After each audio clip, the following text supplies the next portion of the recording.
Brigjen Pol Purnahendro Gunawan disebut pembohong oleh Dwi Astuti, sang mantan istri usai klaim jenderal termiskin di Indonesia. Dwi Tuti menjelaskan bahwa Brigjen Pol Purnahendro Gunawan memiliki rumah dan beberapa mobil saat ini. Bahkan diakui Tuti bahwa Brigjen Hendro saat meninggalkan rumah dia membawa uang dan tidak sepeser pun meninggalkannya. Tuti pula membantah aset yang disebut milik Hendro itu direbut oleh anak dan menantunya. Tuti mengklaim aset rumah yang diambil oleh anak angkat dan menantunya itu atas nama dirinya. Hal itu karena selama menikah, semua aset rumah Brigjen Hendro Gunawan menyerahkan kepada Tuti. Lebih lanjut, Tuti membeberkan jika rumah yang dimiliki Brigjen Hendro 11 rumah dan tidak memiliki kendaraan sebanyak 14 mobil.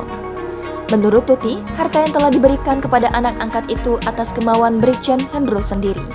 Tak hanya itu saja, Tuti juga mengaku bahwa saat Brigjen Hendro pergi meninggalkan rumah, ternyata menikah siri dengan salah satu karyawannya.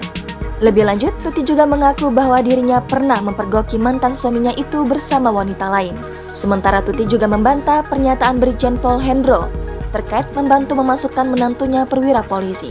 Menurutnya, menantu masuk tas itu memang murni dari hasilnya sendiri, tanpa bantuan dari Brigjen Pol Hendro. Tuti juga mengatakan bahwa anak angkatnya itu sempat mengalami trauma dan tidak mau menikah karena ulah sang ayah.